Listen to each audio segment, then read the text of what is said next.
Bom, então vamos começar aqui nosso seminário, nosso último encontro em 2020 do Seminário de História do Direito da UFC. Agradeço a presença de todos os que estão aqui conosco neste momento. Queria registrar a presença queria registrar a presença de todos, né, mas temos um público muito diverso e internacional. Temos nossos colegas, enfim, não só de Fortaleza, mas de outras partes do mundo, né? Temos nossos austríacos em Viena, Gustavo e Nathalie. Temos os nossos professores que sempre estão aqui presentes, professora Carmen Alvear, da FRN, professor Manuel Furtado Filho, meu colega de departamento aqui na UFC. Temos aqui o nosso querido Alan Rangel, bem-vindo, Alan, da UERJ também, todos os nossos colegas pesquisadores aqui do NEDAP, e temos a honra de receber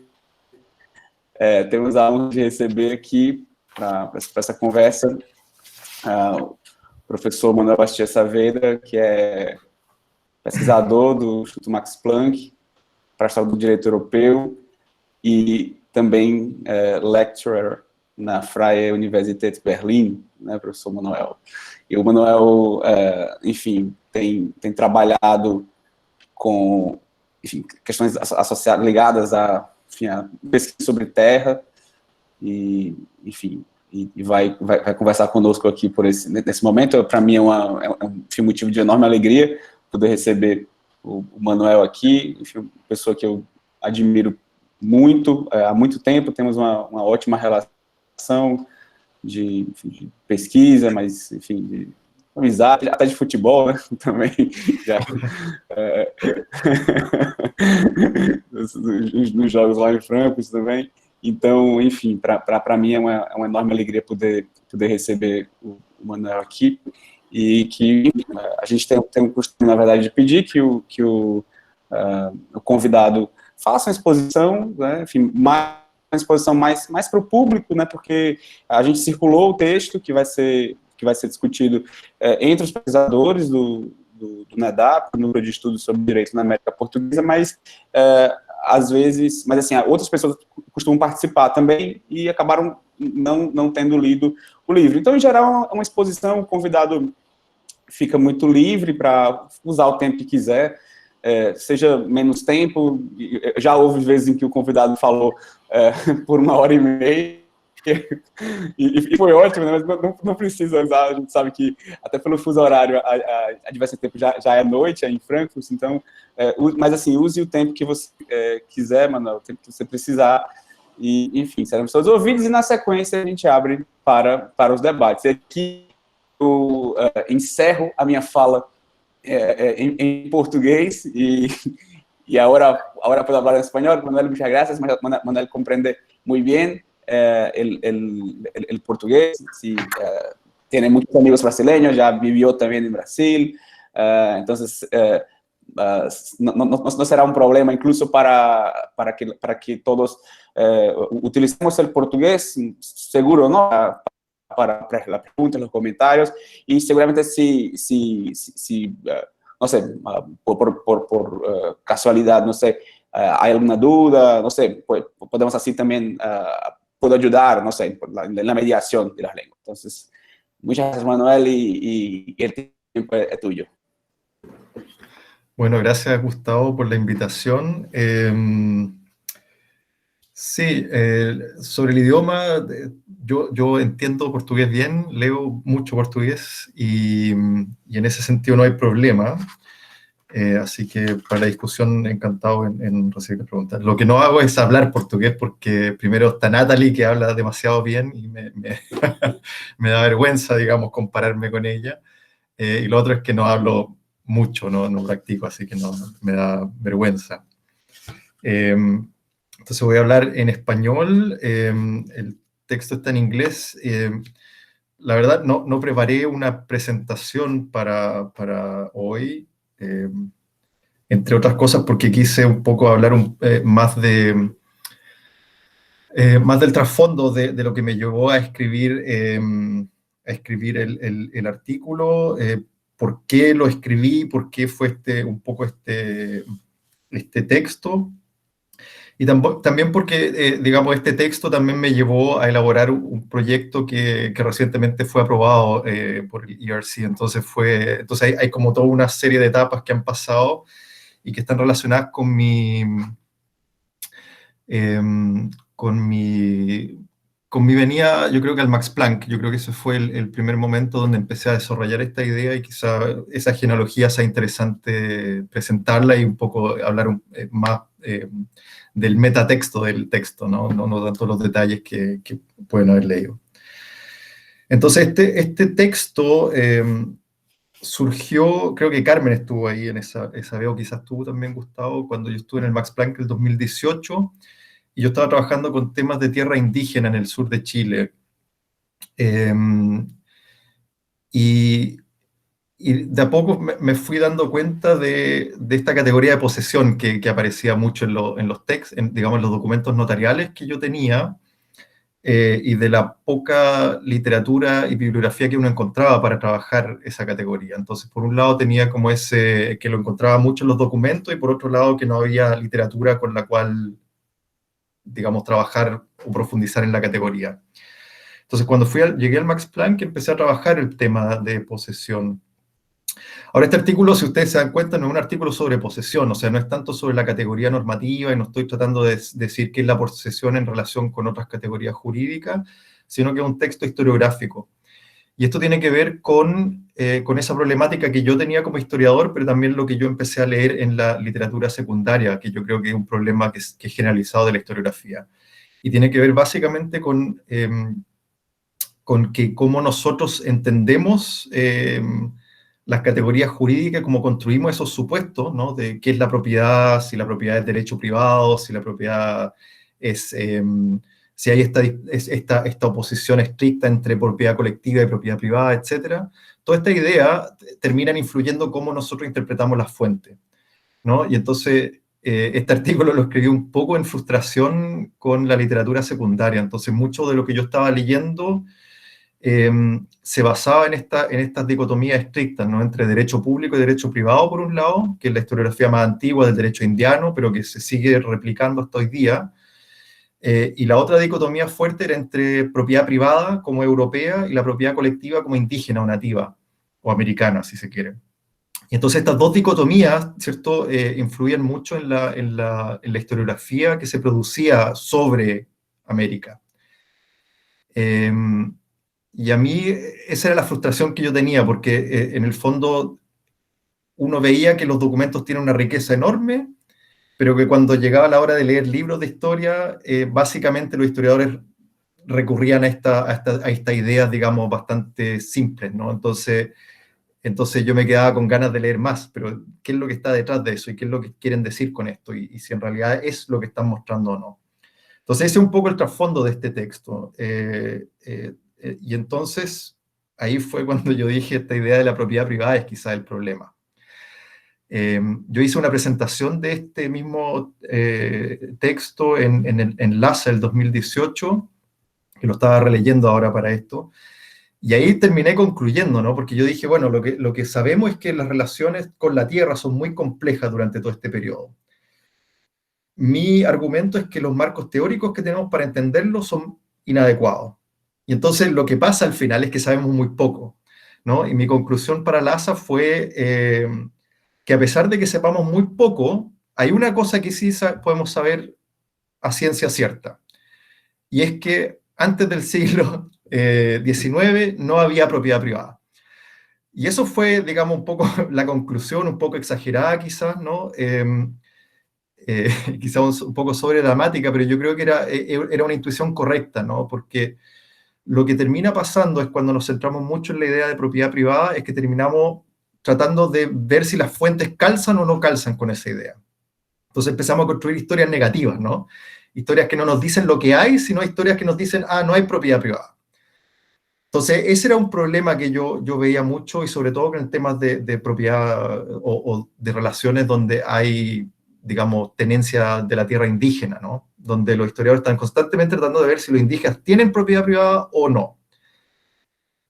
Y no importa lo que tienen, ¿no? Entonces, entonces nos configura una especie de relato donde la investigación se termina dirigiendo en un sentido de decir, no hay propiedad privada, entonces es colectiva, etc. Y yo creo que esa es la respuesta incorrecta. Yo creo que hay que tratar de mostrar lo que hay. Y esto es un poco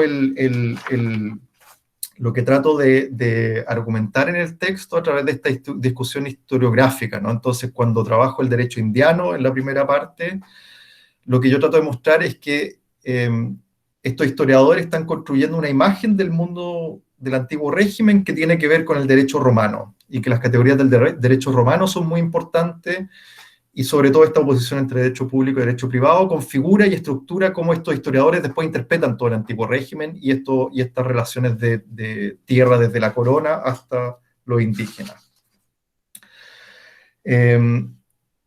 Yo lo que digo también es que los historiadores de la historiografía más reciente toman esta historiografía más antigua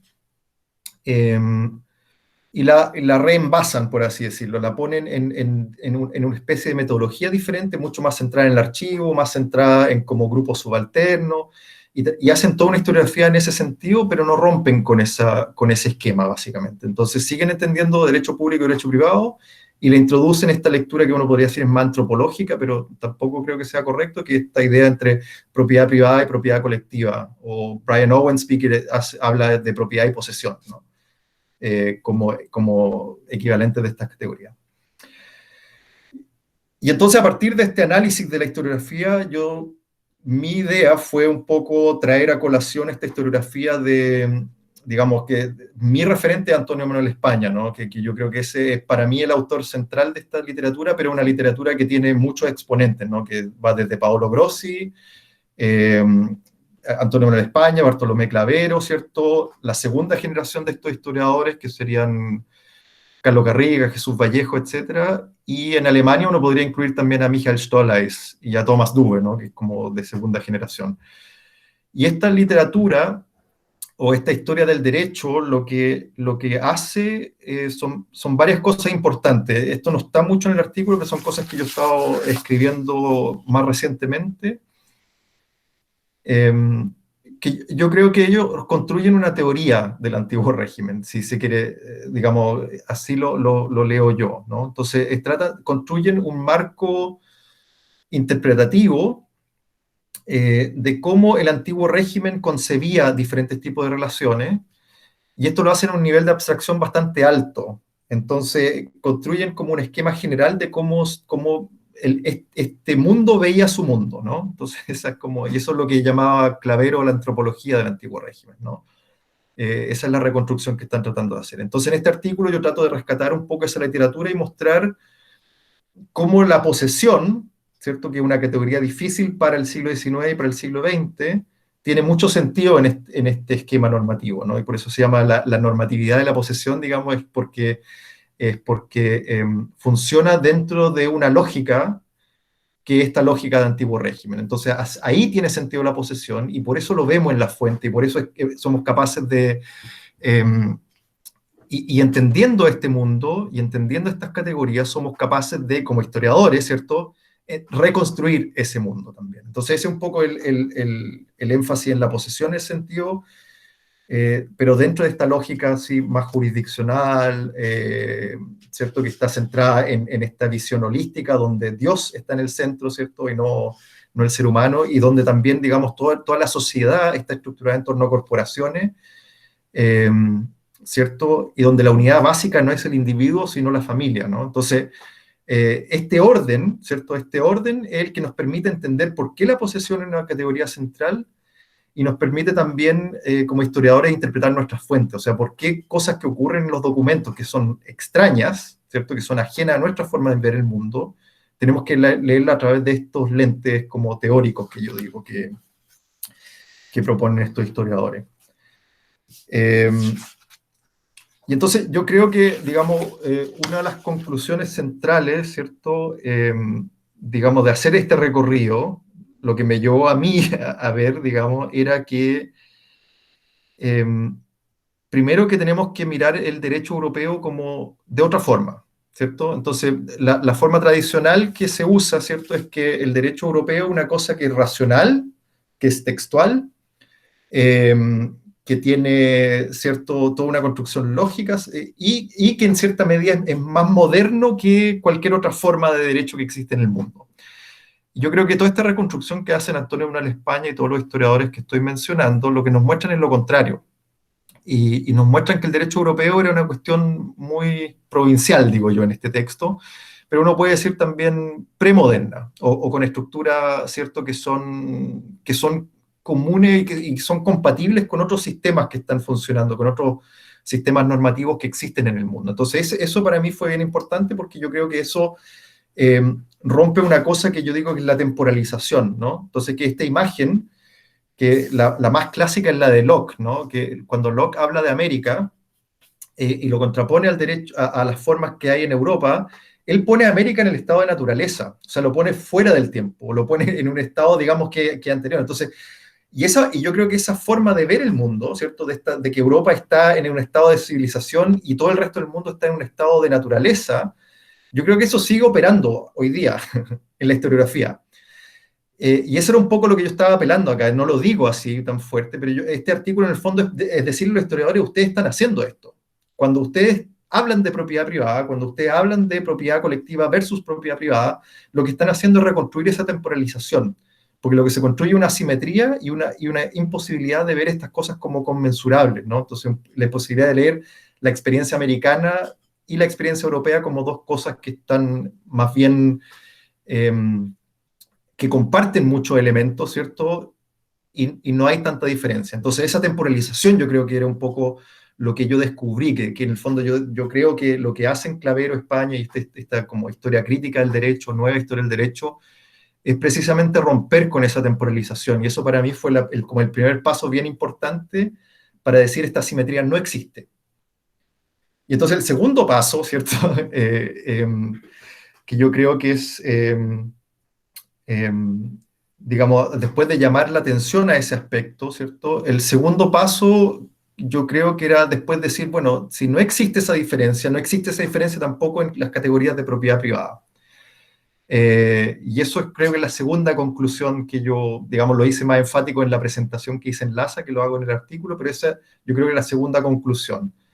Después esto yo lo elaboré un poco en una reseña de un libro que hice de Alan Greer, que él dice un poco esto, pero yo le critico en el fondo de que él sigue buscando propiedad. Y de ahí yo empecé a elaborar mi proyecto, que es un proyecto que se financió recientemente, que se llama Beyond Property, o sea, más allá de la propiedad.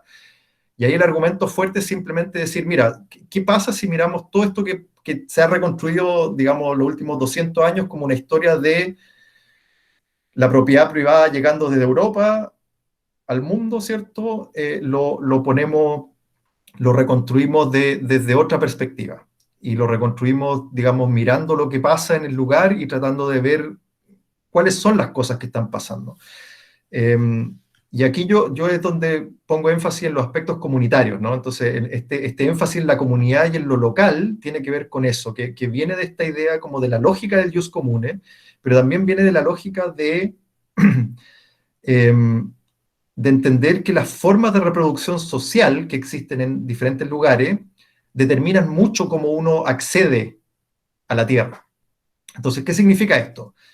Que la forma en que están estructuradas las familias es muy importante y los grupos de parentesco. Esto es central para el acceso a la tierra. Y esto está en la literatura europea y falta un énfasis más fuerte en la literatura americana. Después está todo el tema de las propiedades que son colectivas, ¿no? Y no en el sentido, digamos, de los indígenas, ¿no? De esta imagen medio estereotípica, sino la de los pueblos, la de las ciudades, la de, ¿cierto? La de los diferentes tipos de comunidades y grupos que manejan, ¿cierto? Tierras que no son particulares, pero que son de diferentes formas, son colectivas, ¿no? Los espacios comunes de las ciudades, ¿no? Cómo se administra todo eso.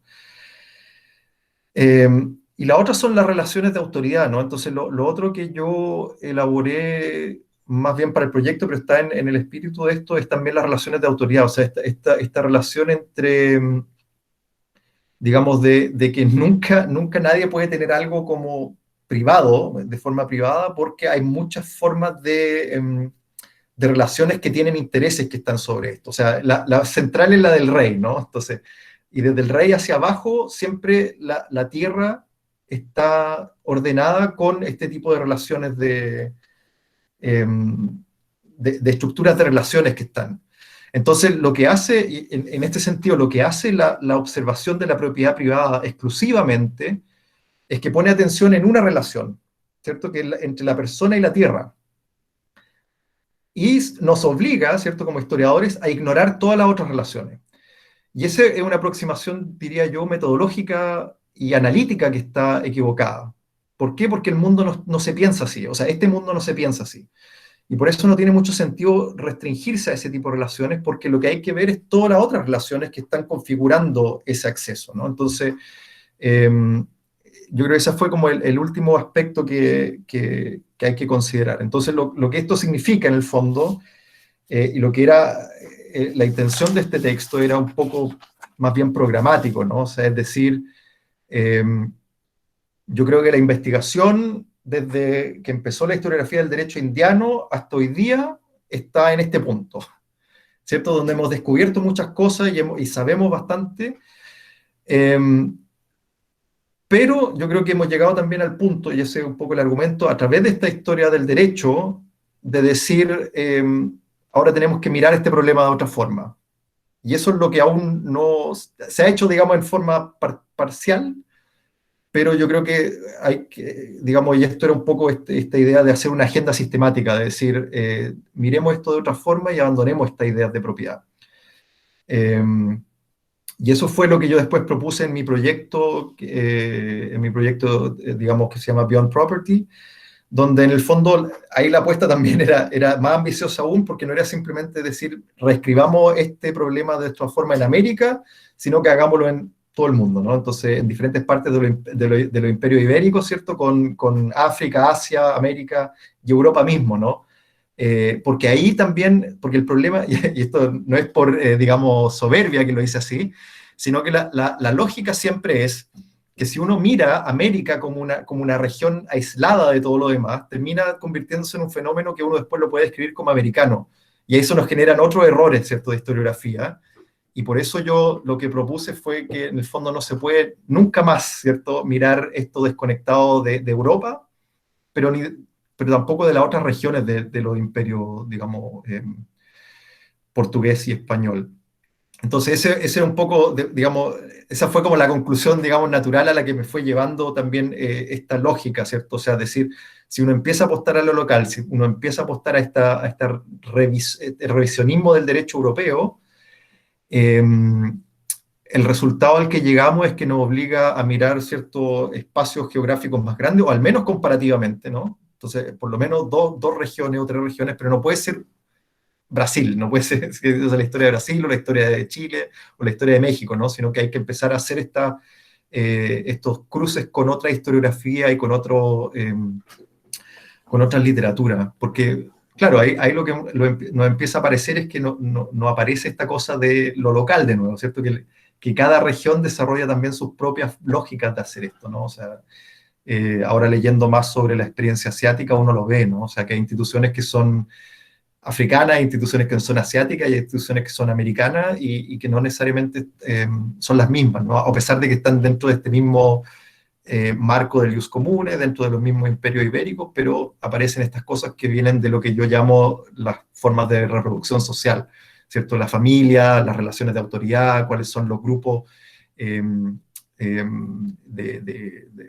los grupos nativos, ¿cierto? Cómo se organizan ellos dentro de sus comunidades. Y todo esto, en el fondo, va formando un puzzle con el cual después se termina regulando el acceso a la tierra, digámoslo así, ¿no? Entonces, ese es un poco el esquema. Eso les puedo contar, que un poco, digamos, la estructura del texto, pero un poco también la estructura de cómo yo lo estoy pensando y por qué creo que escribí este texto, pero porque también es una cosa que me motiva a seguir investigando, porque yo creo que hay una agenda grande, digamos, que se puede abrir con esto. Gracias. Perfecto, Manuel, muchas gracias. Sí, seguramente hay mucho que hablar aquí. Yo tengo muchos comentarios y muchas preguntas, pero creo que voy a empezar con, así, abriendo para la gente, para que la gente lo haga.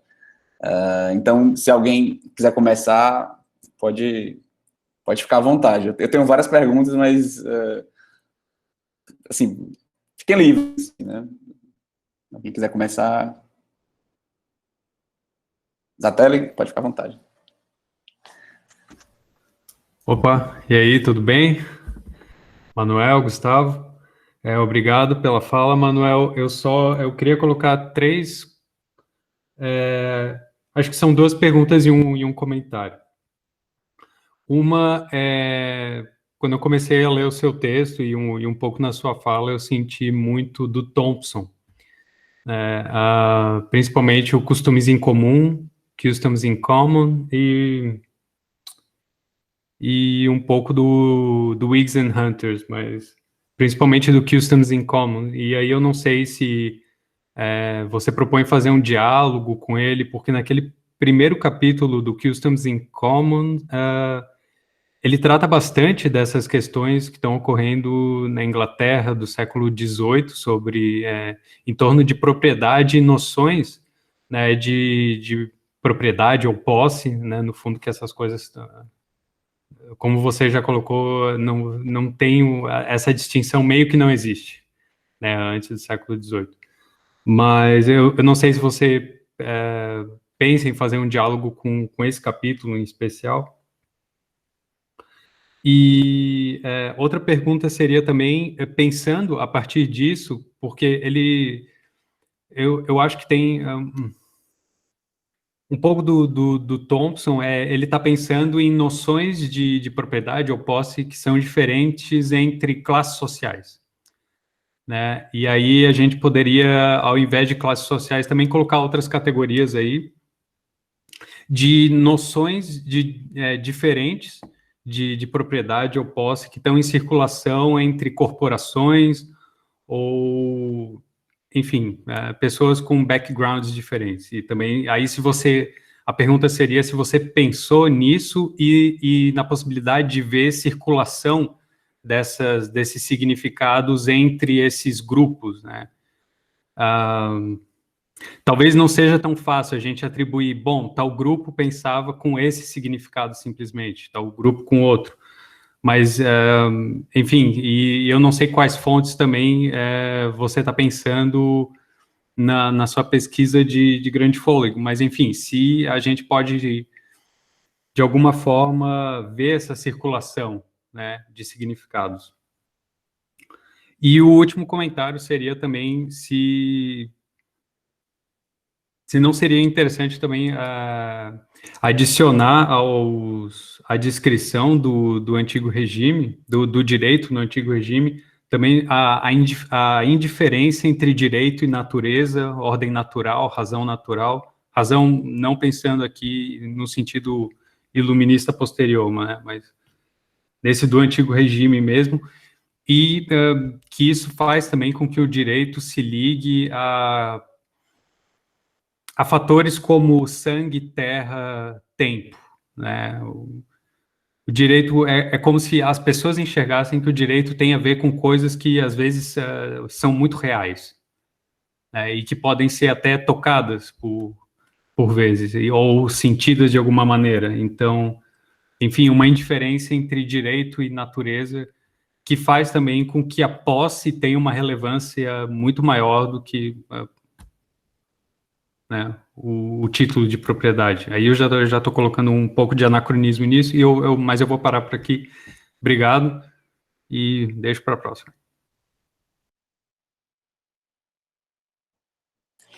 Eu pensei, assim, o Manuel ir respondendo à medida que as perguntas vêm, a não ser que alguém tenha alguma intervenção que se relacione diretamente com o anterior.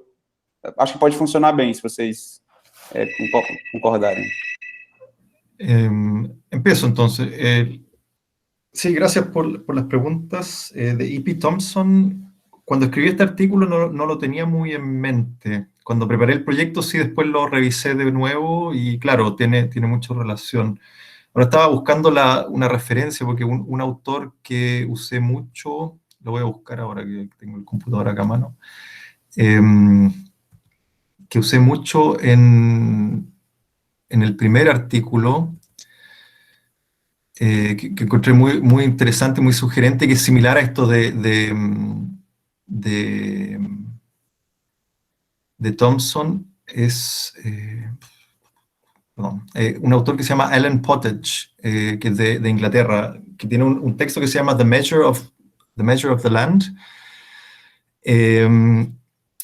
Y él habla de esto así, de los estates en el siglo XIX en Inglaterra, ¿no? Y básicamente habla de cómo esto, digamos, la representación no es ni geométrica ni cartográfica, ¿no? Es simplemente cómo la gente se acordaba del espacio, ¿no?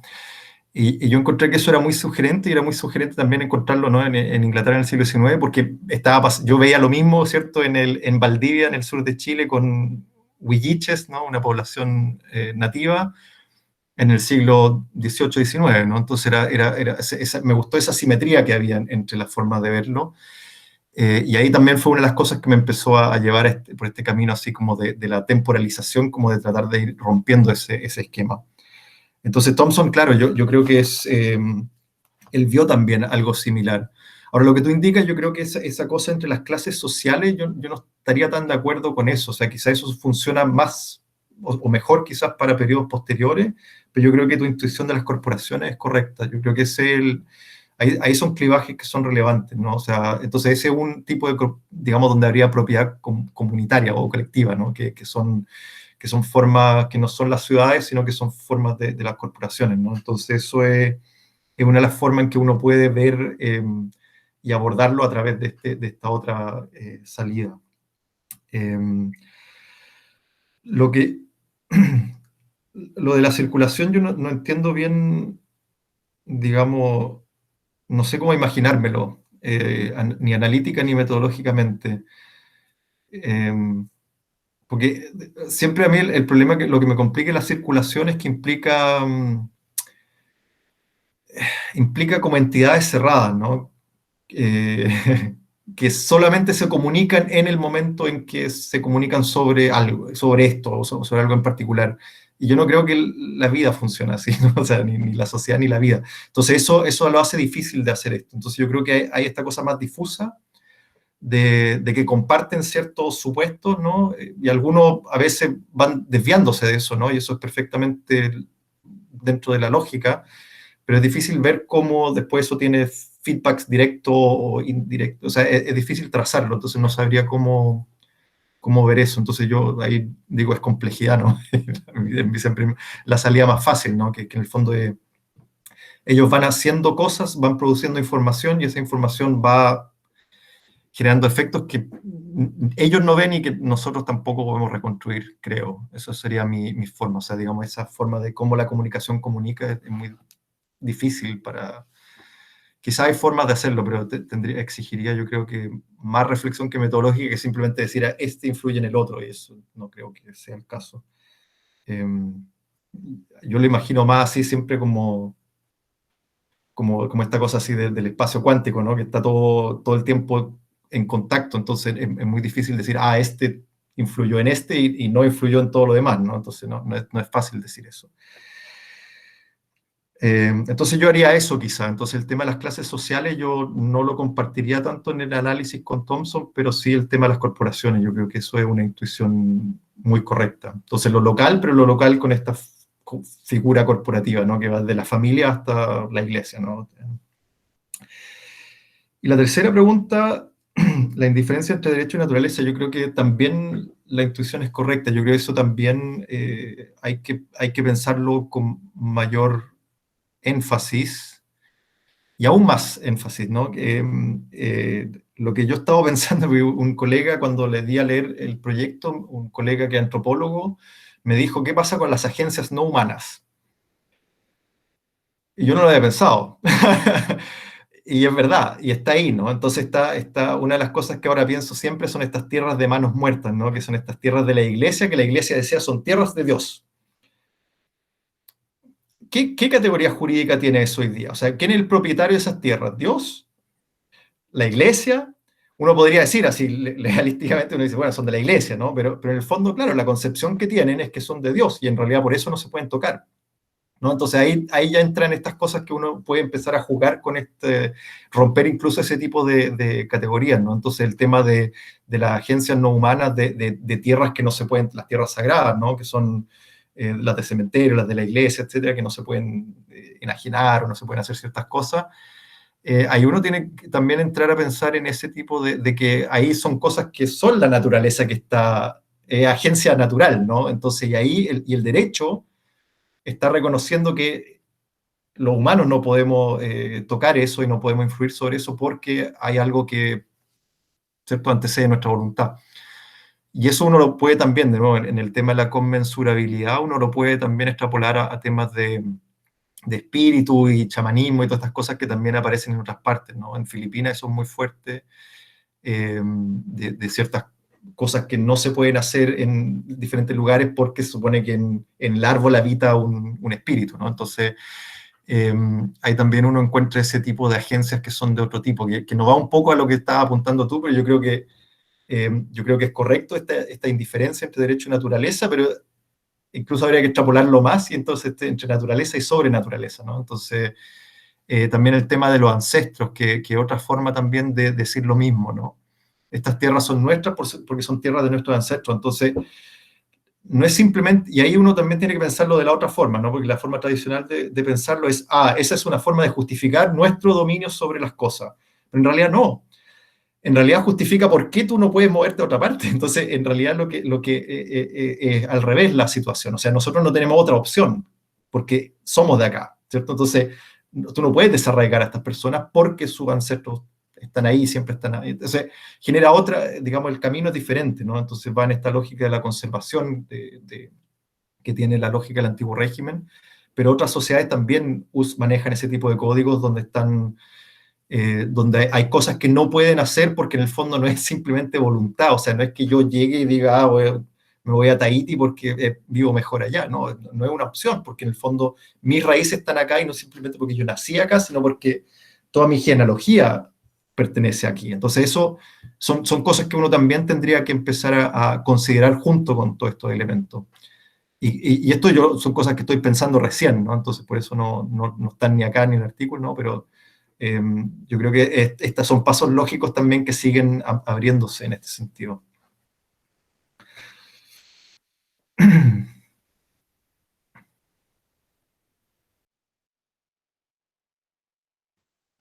Acho que a Carmen agora tinha manifestado interesse, à vontade.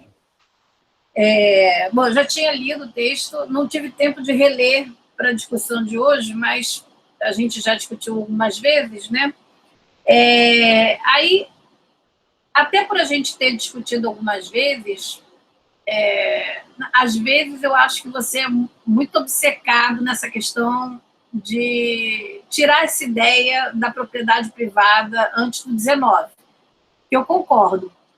Mas aí eu me pergunto por que a questão do domínio ficou muito pequena na sua discussão, né? Do domínio direto e do domínio útil. Ela aparece basicamente em um parágrafo. E eu fiquei me perguntando se, para o caso concreto do Chile, que eu sei que é o que você conhece mais, apesar de conhecer historiografia latino-americana e um pouco brasileira, se essa discussão não aparece nos casos, né? Porque no Brasil, pelo sistema de Sesmarias, é bastante sólida essa discussão de domínio direto e de domínio útil, né? E exatamente por isso eu me pergunto se a questão dos domínios não entra numa discussão muito mais interessante se a gente pensar nas formas de explorar essa terra. Se vai ser uma exploração direta ou se vai ser uma exploração a partir de terceiros, né? Mais do que saber se ele é privado ou não, né? Isso é um comentário para você comentar em cima. O segundo ponto também e aí eu digo para o caso brasileiro, que é o caso que eu conheço mais, sobre a questão das terras comunais, porque a gente associa muito a questão indígena. E, às vezes, me preocupa porque também há um transplante da ideia de terras comunais europeias, como o uso das florestas e dos pastos, para o Brasil. Que eu não vejo isso, não vejo essa ideia vindo da Europa, né? E aí se esquecem, sobretudo, das comunidades quilombolas, das comunidades de ex-escravos, que também vão ter ideais comunitários para trabalhar a terra, né? Então, isso é para complexificar a discussão do que seriam as terras comunais no período colonial, no caso do Brasil, né? Eu sempre chamo a atenção que não acho... o que a gente encontra de terra comunal aqui vai ser de origem indígena ou de origem africana, mas não de origem europeia, né? Não de origem branca. Então, eu acho que essa questão da escravidão ela é um componente muito forte aqui, né? No sentido de trazer também essas culturas africanas que, pelo menos os colonialistas daqui, que não trabalham com escravidão, acabam deixando de lado. O terceiro ponto que eu colocaria, não sei se você conhece os trabalhos do Jesus Bojorquez. Já ouviu falar? Sí, leí un texto de él hace poco que criticaba mi postura. Então, ele é muito provocativo. Né?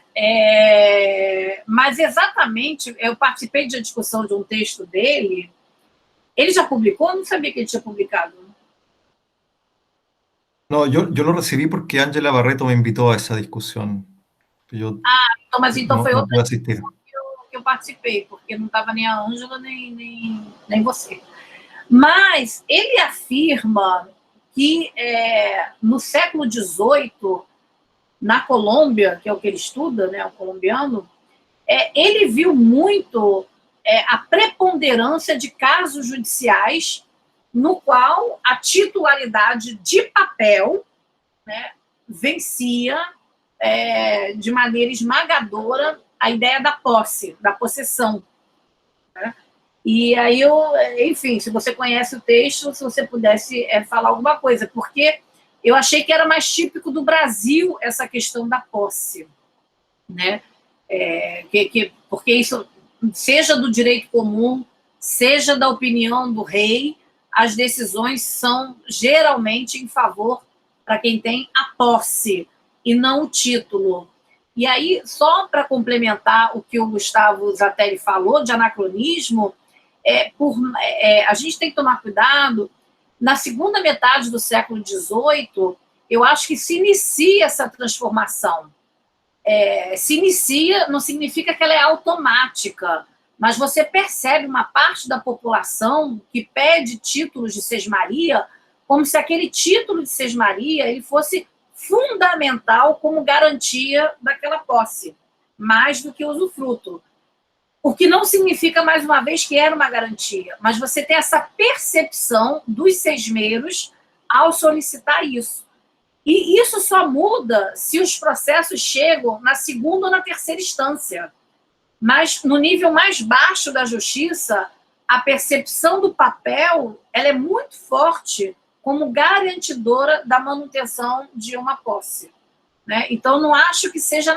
Eu acho que de 1750 a 1900 é um período complexo dos constitucionalismos, da formação dos códigos que estão acontecendo. Então, não é anacrônico, mas tem que se tomar cuidado também não descartar. Título é anacrônico no final do século XVIII. Não acho que seja assim tão automático. Era isso. E obrigada aí pela discussão. Bueno, gracias, Carmen. Bueno, el título no es lo mismo que propiedad privada, y por eso no es una contradicción, digamos, en ese sentido. El tema no tiene que ver, y con esto quizás respondo las dos preguntas directamente, lo de Jesús Borges y lo de por qué no dominio directo y no dominio útil. La idea de este texto no es decir todo es posesión, Y la idea de este texto tampoco es decir, no hay ninguna otra forma de hacer esto que con estos medios comunitarios que yo señalo. Es una apelación historiográfica. ¿Y qué significa esto? Significa que como historiadores tenemos que saber bien cuáles son los marcos de interpretación que usamos. Y eso es lo que yo creo que no está claro. Y eso es lo que yo, digamos, veladamente critico de la segunda oleada de historiadores, estos historiadores que son sobre todo norteamericanos, ¿no? Que básicamente no construyen un marco teórico para interpretar las fuentes y se basan en las interpretaciones del derecho indiano, o sea, cosas que se escribieron en 1940. Ese es el problema. Entonces, la discusión de si es posesión, si es título, si es que había formas de, digamos, si es que el papel le ganaba a la pose, son todas cuestiones que perfectamente pueden salir en la fuente, ¿cierto? El tema que donde yo estoy apelando, ¿cierto?, es que como historiadores tenemos que ser bien conscientes de saber cuál es el marco interpretativo que estamos usando para la fuente, porque aunque lo queramos o no, lo estamos haciendo. Y eso es lo que no se ve. Entonces, el texto de Borges que tú mencionas, la crítica más grande que diría yo es que él parte del supuesto de que hay propiedad privada individual, y eso no es verdad. El individualismo no existe todavía en ese momento, y esa es una de las cosas graves que se cometen porque se cree que, y esto pasa también con temas de esclavitud, entonces estas cosas de agencia individual, ¿no? Porque creer que lo que pasa en el tribunal y en esos papeles del tribunal reflejan toda la realidad de una persona es falso. Y eso es una miopía del observador, ¿no? Porque es creer que mirando un microscopio va a poder explicar la rotación de los planetas, ¿no? Entonces no es correcto, ¿no? O sea, no es correcto poder decir lo general a partir de una observación muy particular. Y por eso yo insisto en esta idea de que no hay propiedad privada, pero más que nada porque en el fondo creo que hay que tomarlo así radicalmente para no seguir cometiendo ese tipo de errores. Entonces ese es un poco el tema. Entonces en ese sentido, ¿por qué no dominio y no dominio útil? Porque el texto no está estructurado para hacer una discusión sobre las diferentes categorías que funcionan, o sea, porque ahí yo tengo una lista acá de las diferentes cosas que operan y es larga, ¿no? Entonces, hacer un artículo sobre eso, claro, hay que hacer cómo los juristas veían el mundo de España, ¿no? Y ahí uno podría, digamos, cubrirlo. Y acá era más bien poner énfasis, a mí me gusta la posesión como categoría porque es ambigua. Porque cuando tú la usas, nadie sabe de qué se trata y nadie sabe cómo definirla bien. Y el problema de dominio útil, dominio directo, hay un artículo creo que es de Manuela Pedrosa, de reciente, hace 2 años creo que es de ella, no sé, tú me corriges si estoy equivocando, pero es creo que es Manuela Pedrosa, donde ella hace este giro, entonces dice, no hay que hablar tanto de propiedad, hay que hablar de dominio, y ahí hace esta diferencia entre dominio útil y dominio directo. Pero en el fondo reproduce el mismo problema, porque tiende a reificar mucho esta idea. Entonces ya no es propiedad privada, sino que es dominio, y entonces podemos ver todo como si fuera propiedad privada al final. Entonces, es un poco lo que se genera con esa categoría es que termina haciendo un poco el mismo efecto que hace la propiedad privada. No es suficientemente radical, y yo creo que la posesión sí lo es, porque en el fondo parte de una idea y de una lógica que no es compatible con cómo nosotros vemos la situación. Y por eso es más tensiona más que lo otro. Y tiene mucha eficacia, y eso es lo otro que hay que decir de la posesión, que es muy, muy eficaz. Y tiene eficacia, hoy día estuve en una presentación de un libro en Madrid, donde hablaban de esto también, ¿cierto? Que se usaba la posesión hasta fines del siglo XIX para registrar propiedad privada. Entonces, en esta transición, donde están tratando de transformar el dominio en propiedad, el autor, ¿cierto? Él decía, el método registral, ¿cierto?, de inscripción de posesión es el mecanismo que se privilegió después de 1860. Y eso es bastante interesante de saberlo también, ¿no? O sea, eso que salió de ahí de casualidad, pero en el fondo esta transición entre dominio y propiedad es por medio de la posesión, y la posesión tiene esa eficacia que le permite esa flexibilidad, ¿no? Entonces por eso a mí me gusta como categoría, pero no se trata de reificarlo tampoco, es decir, que no había nada más, ¿no? El tema es que yo lo usé en como un artefacto para describir este mundo que es más complejo y que tiene esta cosa que es ambigua y que es contradictorio. Y eso es lo que la posesión refleja muy bien, porque traten de definirla. Y yo hice como una aproximación, pero no se puede. O sea, no una cosa que sea fácil de definir qué significa, porque claro, como han mostrado otras personas también, varía de caso a caso también. En algunos lugares la posesión es así, en otros lugares la posesión es de otra forma. Pero por eso tiene esa cualidad que yo encuentro que es interesante, y que no es opuesta a la propiedad, sino que en el fondo es una forma de dominio también, ¿no? En ese sentido. Y el tema de las tierras comunales, no sé si entendí bien tu pregunta. Creo que entendí que era que hay que introducir estas formas también de los quilombolas y no tanto ver estas formas de trasplante europeo. De nuevo, o sea, yo creo que hay si quieres me explicas bien, para así lo... Não, que não é europeu, tem origem africana, justamente Claro. tem origem africana. Né? Sim. Porque alguns autores analisam o uso das florestas aqui como se fossem de uso comum nos moldes europeus. Eu discordo, não acho, não Claro. vejo... No, yo estoy de acuerdo, o sea, y de nuevo, o sea, todo esto, la apelación es que hay que mirar todas las fuentes como el derecho se entendía en ese momento. Entonces, privilegiar lo local, privilegiar los casos, privilegiar las particularidades, ¿cierto? Y el casuismo. Y mirar desde la fuente. Y yo creo que si sale eso es, digamos, y esa es la respuesta. Entonces yo creo que eso es lo que, la apelación es esa, o sea, es confiar más en el archivo, pero también hay que tener el marco interpretativo correcto, y eso es un poco lo que trato de conjugar acá. O sea, para interpretar las fuentes tenemos que tener marco interpretativo correcto, y el que es incorrecto es definitivamente el de la propiedad privada. Obrigada. Acho que a Nathalie tinha manifestado interesse en preguntar. Sí, no sé si se escucha. Ya. Bueno, lo primero era, yo tenía más que preguntas, comentarios a la presentación, y varios de esos comentarios la verdad es que los fuiste abordando en las respuestas que le diste a Carmen.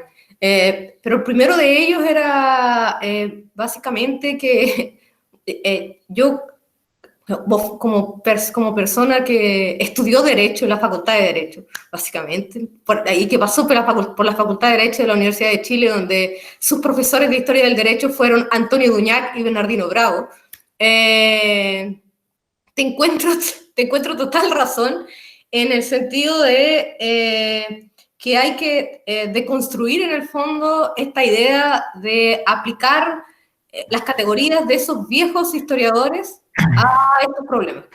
Y en ese sentido a mí me parece que el problema incluso viene exactamente de que la formación de esos historiadores del derecho era una formación de abogado, donde era muy fuerte la idea exactamente de la propiedad y la idea del derecho romano y la interpretación de este periodo histórico, vamos a decir, como una relación exactamente entre el derecho y la naturaleza, pero entre la persona y la cosa. Entonces, el derecho, en el fondo, esa visión del derecho indiano, inclusive, es construida en torno a la res, en el sentido más romano de la cuestión. Entonces, ese sería mi primer comentario. Yo creo que en gran parte es culpa de la deformación profesional de los abogados haciendo en un primer momento historia del derecho. Y después, claro, viene el mea culpa, yo creo que deberían hacer los historiadores de haber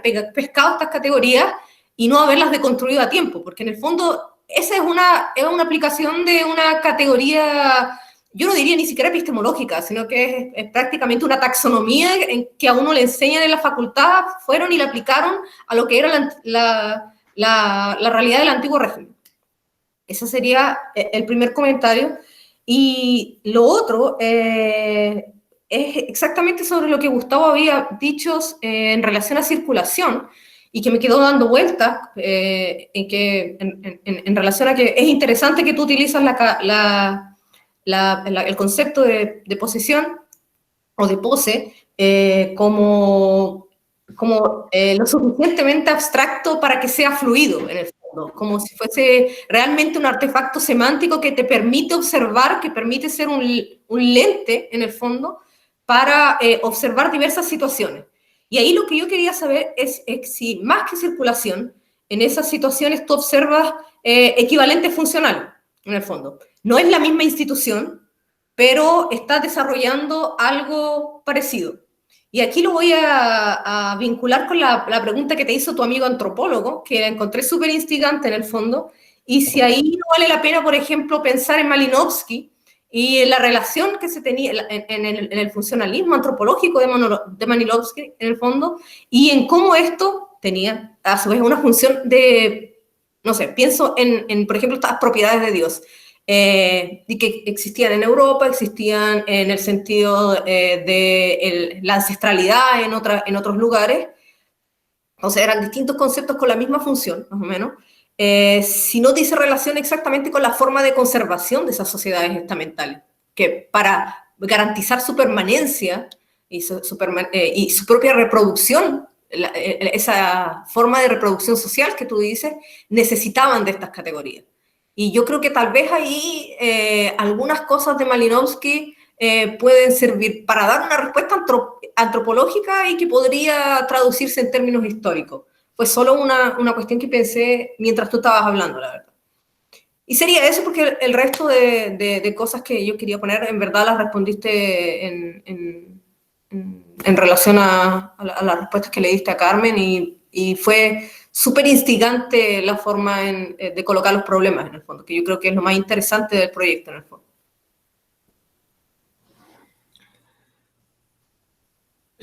Sí, los equivalentes funcionales, yo creo que eso es...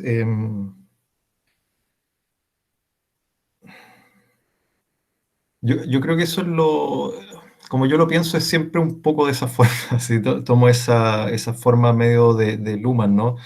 Luhmann hace una cosa interesante cuando empieza a construir su teoría de sistemas, que es que él quiere comparar cosas que en el fondo no son comparables, ¿no? El arte, el derecho, la política, ¿cierto? Y trata de ir construyendo formas de comparar. Y yo creo que ese es el ejercicio, así, cuando yo lo pienso así como ahora en voz alta, ¿no? Que son cosas que no sé si escribiría, porque es difícil, digamos, decir estas cosas, pero yo creo que siempre lo pienso de esa forma, que en el fondo eso yo creo que es lo que uno tendría que apuntar, es tratar de, porque no son comparaciones perfectas lo que uno puede hacer acá. Brasil, Filipinas, Chile, Europa, Goa en India, ¿no? Pero lo que sí, y esa es la forma básica en que yo hago la pregunta, ¿no? Es que fue llegar y decir, que se están perdiendo las preguntas, pero era un poco, bueno, ¿cómo regulan el espacio? ¿Cómo deciden quién accede a la Tierra y quién no? Y así este tipo de preguntas así digamos, no poniéndole contenido todavía, ¿no? Pero tratando de decir, bueno, ¿y cómo hacen estos procesos de inclusión, de exclusión? ¿Quién tiene acceso, quién no tiene acceso? ¿Quién pertenece al grupo, quién no pertenece al grupo? Y ese tipo de preguntas, si uno las va haciendo sistemáticamente, creo que van dando respuesta al problema. Entonces, y ahí no necesitas preguntar por propiedad, y no necesitas preguntar por posesión, y no necesitas preguntar ponle la categoría que quieras, ¿no? Da lo mismo. ¿Por qué? Porque, bueno, las fuentes te van a ir mostrando. Lo hacen por dominio útil y dominio directo, o lo hacen por medio de posesión, o lo hacen por otras vías, ¿no? Entonces, el tema es que las categorías van saliendo a partir de este tipo de preguntas que son como más funcionales, o sea, funcionales en el sentido de que son necesarias para la reproducción social, porque todos los grupos humanos tienen que hacer este proceso y lo hacen de una forma u otra. Entonces ese es un poco el enfoque. Entonces la cuestión va por ese sentido, o sea, yo diría, claro, la idea de los equivalentes funcionales es algo que yo trato de siempre como tener en mente, pero no lo hago así metodológicamente que lo digo, ¿no?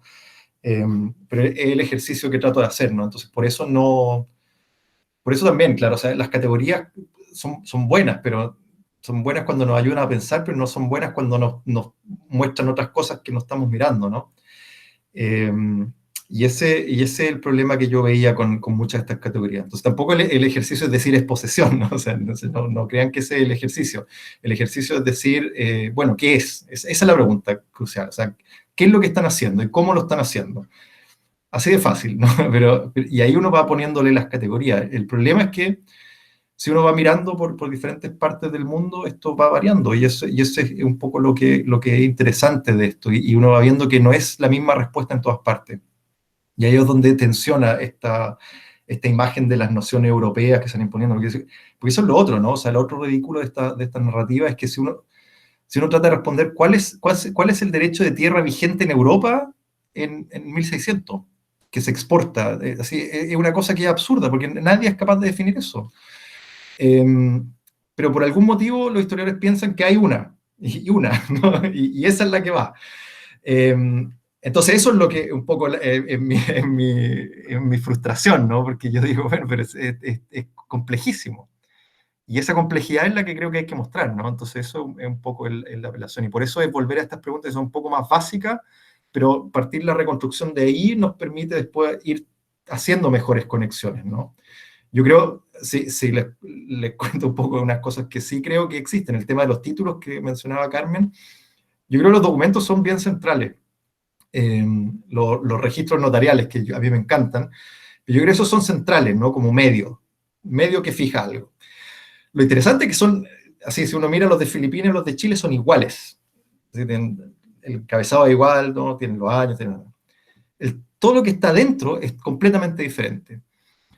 Lo que yo creo es que en algún punto de la historia esos se van asemejando, o sea, en algún punto, puede ser el 1800, ¿no? Donde el contenido ya pasa a ser más similar que antes. Y esa es una de las cosas que, digamos, si uno quiere ir viendo un poco cómo ir trazando esas líneas, yo creo que ese es un poco, entonces, los medios y cómo esos medios van seleccionando la información. Porque el tema es que aunque hayan documentos y aunque haya medialidad y aunque haya textualidad, lo que está dentro de los textos, ¿cierto? Sigue siendo la comunidad, la tierra, ¿cierto? El espacio concreto. Y en algún punto eso se abstrae. Cuando eso se abstrae es bastante... se va produciendo ese efecto que uno ve que hay más simetría o más congruencia entre los diferentes lugares. Esa es un poco la hipótesis también que manejo.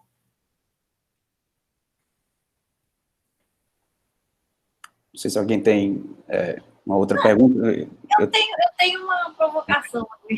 Tá. Não, ainda, às vezes me parece, eu sei que você não gosta de chamar de propriedade, né? Tem aquele debate com a Rosa Congos, mas aí eu fico, e essa possessão, essas possessões, né? E aí lembrando dos clássicos, você falou do John Locke, mas do Marx, né? O roubo da lenha, Proudhon, o que é a propriedade, e essas possessões seriam roubos para você ou não seriam? Porque acho que só a terra comunal é que não seria um roubo, né?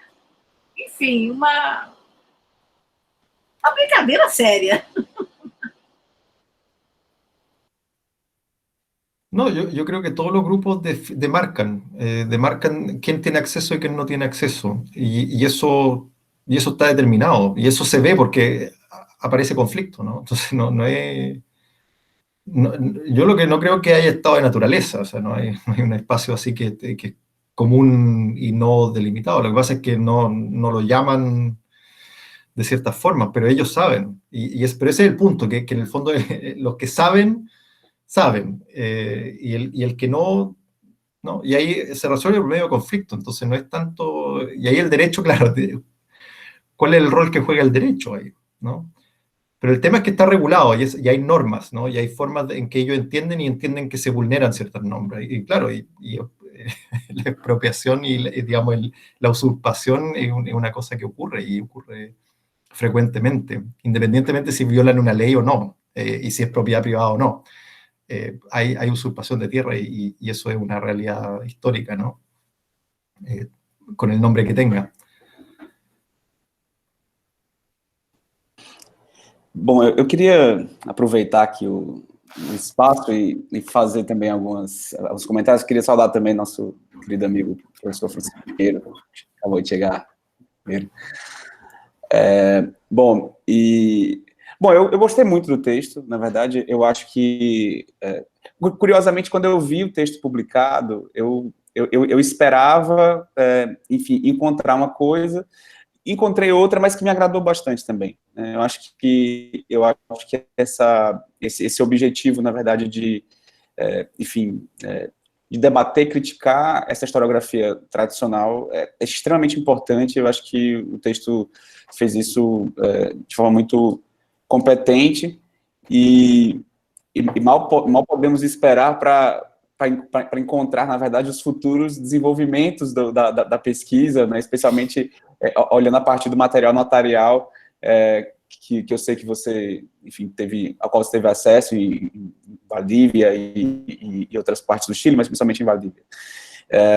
E é justamente sobre isso que eu, enfim, fiquei pensando. Eu também não tenho perguntas, né, mas são mais, enfim, algumas discussões a partir de coisas que o texto me provocou. Eu acho que essa mania, digamos, dos historiadores do direito, ao longo do século XX, de pensarem, por exemplo, o ius commune, a partir de uma lógica fechada, monolítica, homogênea, que tem sido criticada por uma historiografia do direito que, enfim, que tem posto um novo olhar para o direito comum, e que me faz pensar que uma das características essenciais do direito comum é justamente essa abertura para ordens jurídicas específicas e eu acho que, principalmente, para fazer uma leitura do particular a partir do que é mais geral e comum mesmo, né?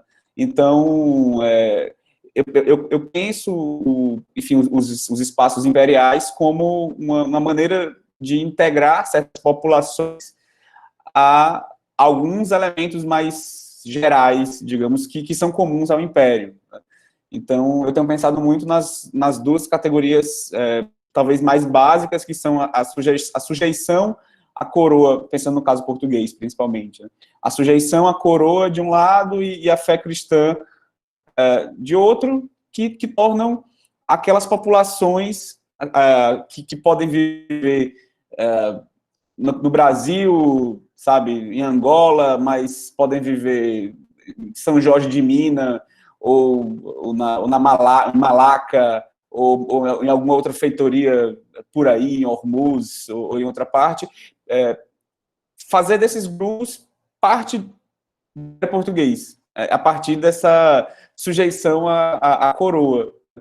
E esses povos, de fato, como você mencionou, eu acho que esse é um ponto importantíssimo na pesquisa, esses povos se organizavam de maneiras relativamente distintas, e a depender, digamos, de uma vontade de sujeitar a coroa e essa organização, muitas vezes a coroa simplesmente reconhecia, né, essas questões, né? E agora, eu acho que, ao mesmo tempo, o período que você está trabalhando no seu projeto, e até depois eu vou até pedir que você fale um pouco mais também, né, do projeto recém-contemplado, acho que é importante, interessa a todos, né? Eu acho que a temporalidade é muito interessante, porque, de fato, esse mundo começa a ser gestado a partir de 1870, 1850, é um mundo de mudanças. É um mundo de mudanças. E talvez, para o nosso azar, pensando aqui no Brasil, grande parte das fontes que observam relacionadas aos conflitos datam justamente desse período. Então, por exemplo, material notarial. A gente tem alguma coisa de material notarial na Bahia, no século XVII, mas grande parte das fontes notariais datam, de fato, da metade ou da segunda metade do século XVIII. Aquelas que eu conheço melhor, que são, enfim, algumas fontes notariais aqui do estado do Ceará, onde nós vivemos, são basicamente a partir de 1760, 1770. E, curiosamente, a maneira como tratam a Terra dá a entender que, de fato, o título tinha uma relevância maior, né, do que a gente pode supor. Então, transferências de titularidade da Terra, assim, há vários registros de escrituras de transferência de titularidade, possivelmente relacionadas, claro, à posse, uma posse que já existia, não sei exatamente se significava investir essas novas pessoas, enfim, na posse, mas isso é um fato. Um período um pouco anterior, e o Pinheiro, que trabalha com a questão indígena, enfim, no Ceará, nesse período, sabe bem mais do que. Mas aqui no Ceará, na região onde eu estou atualmente, que é na região da Serra da Ibiapaba, que é uma região mais a oeste do estado, houve várias concessões de sesmarias a indígenas, mas pensadas a partir da lógica de que a gente estava comentando aqui, né? Enfim, uma propriedade comunal, né? Mas sob a tutela das missões jesuítas, enfim, dos chefes de missão. Né? Então, quer dizer, eu acho que à medida que a gente olha para a documentação e à medida que a gente olha para essas particularidades observadas em áreas que ficam, de fato, nos confins do Império, mais a gente constata aquilo que você traz no texto de a historiografia tradicional não dá conta de explicar essas realidades. E aí eu acho que o diálogo entre a história do direito crítica, que tem, de fato, enfim, um nome essencial, mas que tem a historiografia de matriz espanhola, né, o Clavero, mais o Jesus Vallejo, mais o Agüero também, que aparece muito no texto, de alguma maneira o próprio Tasso Soateg. Essa historiografia faz com que a gente olhe essas relações, enfim, com a Terra, fora, digamos, desse eixo pré-determinado e, de fato, e moldado a partir de um dado período e de uma série de modificações na própria estrutura do direito. Enfim, assim, nessa transição do século XVIII para o século XIX, mas principalmente ao longo do século XIX. Então, é isso, não eram perguntas, eram mais. Eu tenho outras questões depois, enfim, que outras pessoas falam, né? Mas não eram perguntas, né? Enfim, mas foram impressões que eu tirei a partir da leitura do texto, enfim, que se comunicam com a experiência que a gente conhece um pouco mais, no caso da América Portuguesa. Me dan ganas de preguntarte directamente cuál era la expectativa con la que... Porque dijiste que esperabas leer algo en el texto que después era otra cosa, ¿no? Me gustaría saber qué era lo que esperabas encontrar en el texto. No, yo pensaba que tú ibas a explorar la cosa de los documentos en Chile. No sé por qué. Yo pensaba pero eso no es una crítica, ¿sabes? Sí, la verdad es que cuando yo pensé que el texto sería más relacionado a los documentos que a la historiografía, pero es realmente necesario que hagamos eso. Eso tiene que ver con cómo yo pienso siempre todos estos problemas, ¿no? Yo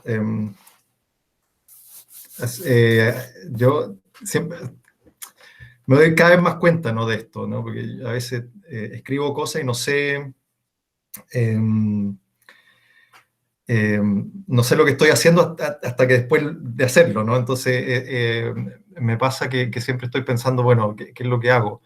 Entonces, yo tiendo a pensar los problemas, ¿cierto?, por un lado, muy constructivistamente. Entonces, por un lado, que yo pienso como historiador y trato de reconstruir un periodo histórico, ¿no? Entonces creo que Sara acaba de indicar que hay un artículo donde yo hago eso sobre Valdivia, ¿no? Que es la parte como empírica del trabajo.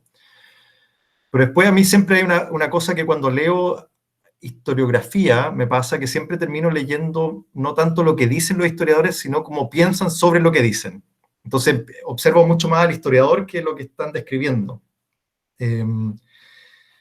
Y entonces me pasa de que ahí tengo que escribir este tipo de artículos, que son un poco para descargar mis frustraciones, ¿no? Que en el fondo, pero es ese doble juego, yo creo que, y lo que a mí me gusta mucho de esta historia crítica del derecho, ¿no? Es que ellos hacen eso bastante efectivamente, yo creo. Siempre están jugando con esos dos niveles.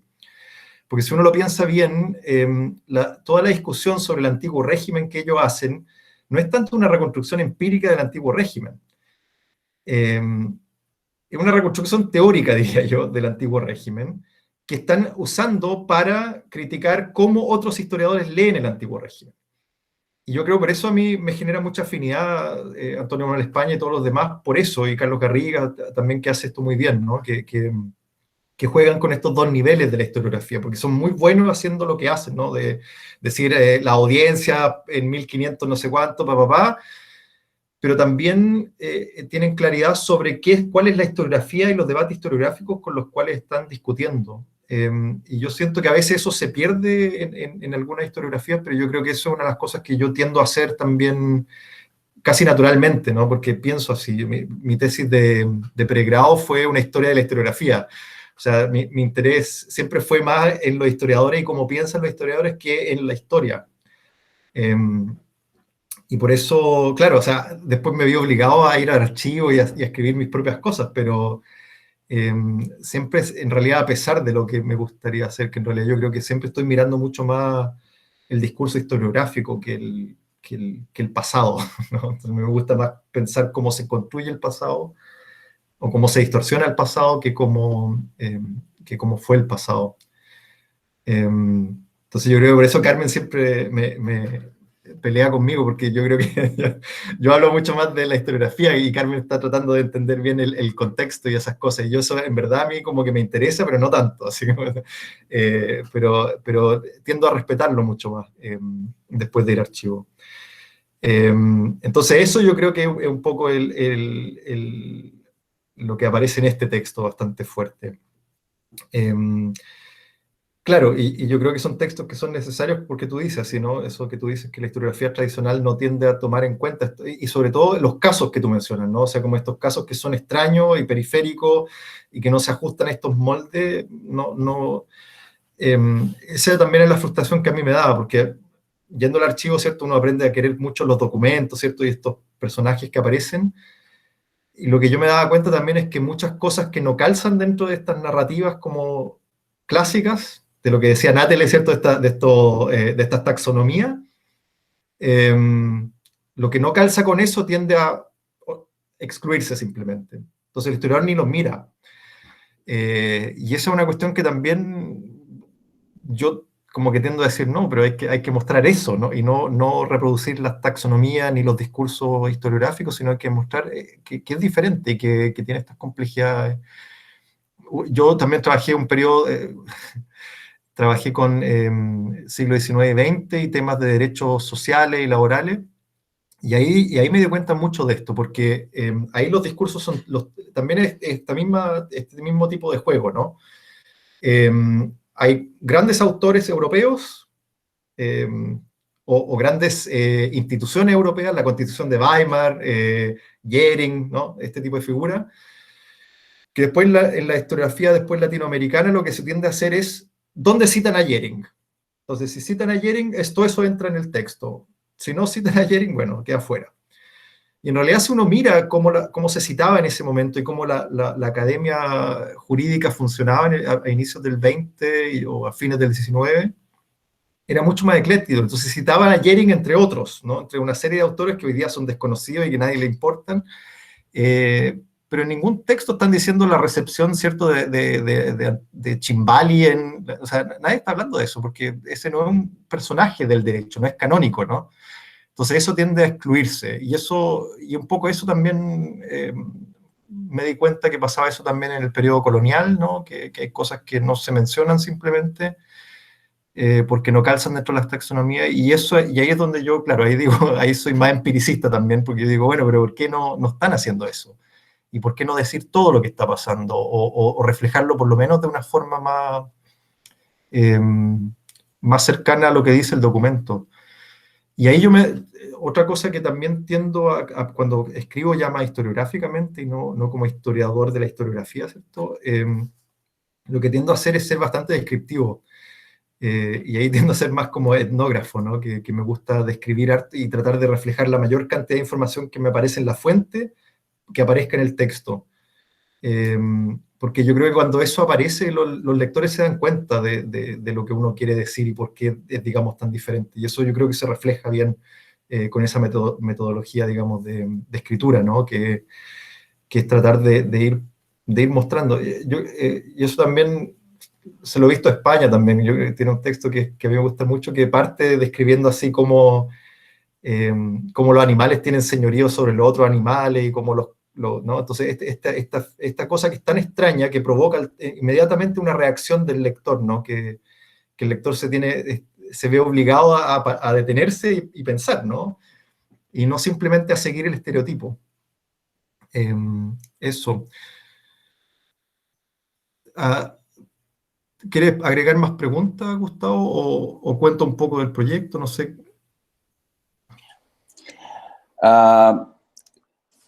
Não, eu acho que talvez agora você poderia falar do projeto, eu acho que poderia ser útil. Assim, eu tenho outros, mas eu acho que assim, eu estou muito curioso para escutar, de fato, como é que vai se dar o projeto e como é que você pretende trabalhar, porque a descrição do projeto é muito interessante, né?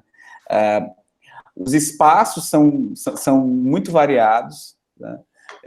E como é que você pretende lidar com espaços tão longos, tão complexos, bom, assim, diferentes, né?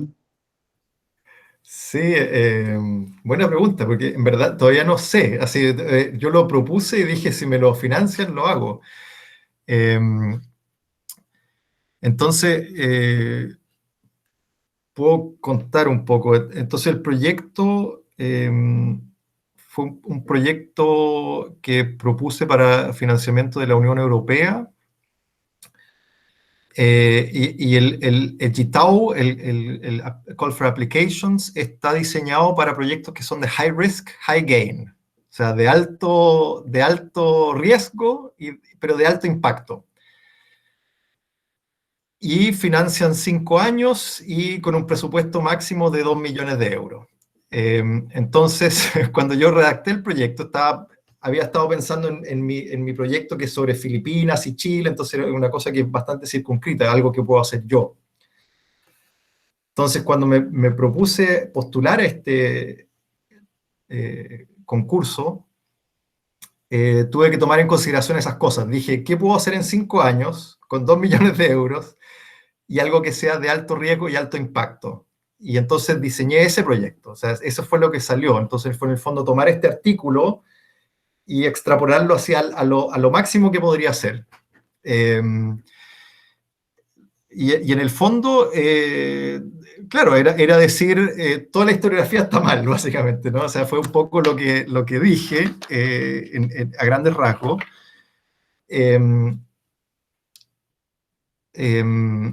Digamos, con conciencia de que no sé si se puede hacer, ¿no? O sea, pero en el fondo ese era el riesgo. Yo dije, si alguien va a hacer algo que es riesgoso y que es innovador, este es el proyecto que hay que hacer. ¿Por qué? Porque en el fondo transforma cómo entendemos la historia de la propiedad privada, básicamente.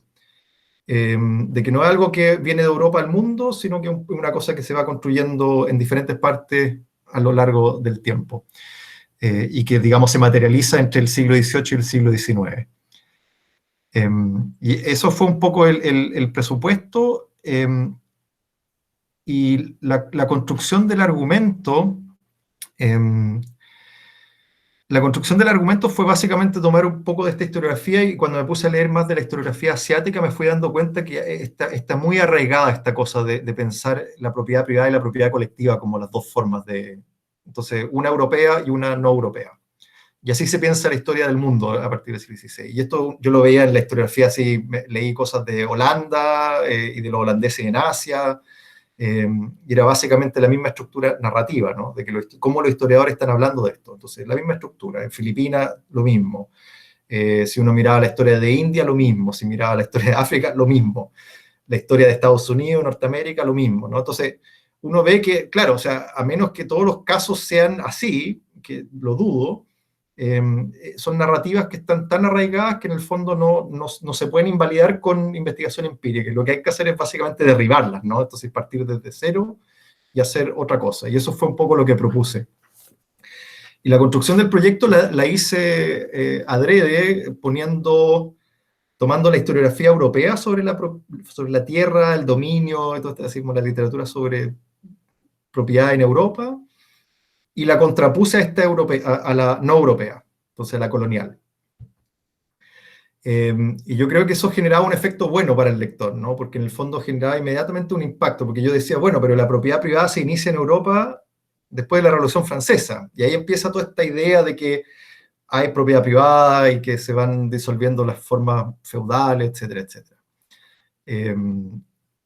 Pero si uno miraba la literatura colonial, este relato, que para Europa era en el siglo XVIII, ocurre en el siglo XVI.